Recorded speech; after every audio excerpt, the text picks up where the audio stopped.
अल्लामा शहीद डॉक्टर ख़ालिद मोहम्मद सूमरा साहिब जिन ते मुंहिंजो नज़्म आहे ऐं तव्हां साथियुनि खे ॿुधायां थो इंशाअल्लाह तव्हांखे पसंदि ईंदो।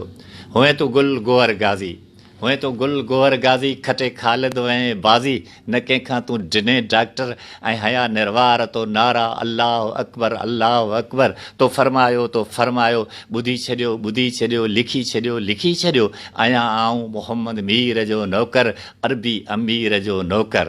ख़ुदा खे ख़ुशि करण ख़ातिर लुटेरनि सां लड़े थे तूं, त वाहिद खे वणे थे तूं। जॾहिं क़ुरान कादर जो मज़ा पिरतऊं पढ़े थे तूं, त वाहिद खे वणे थे तूं।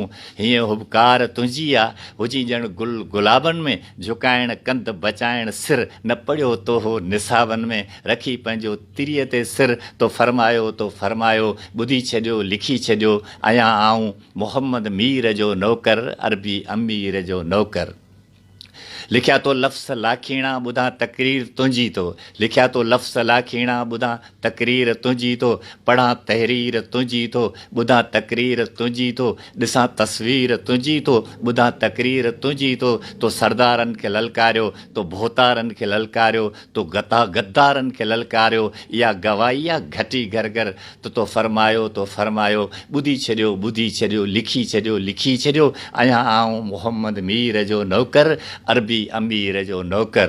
तुंहिंजी क़ुरान सां मोहबत, रब रहमान सां मोहबत, सचे सुभान सां मोहबत, हुए इस्लाम तां सदके, तूं मोहम्मद जाम तां सदके, कयो तो नेठि अची पंहिंजो सिर इन इस्लाम तां सदके। इहा शायदि आहे वरी वरवर, तो फरमायो लिखी छॾियो आहियां आऊं मोहम्मद मीर जो नौकर ऐं अरबी अमीर जो नौकर।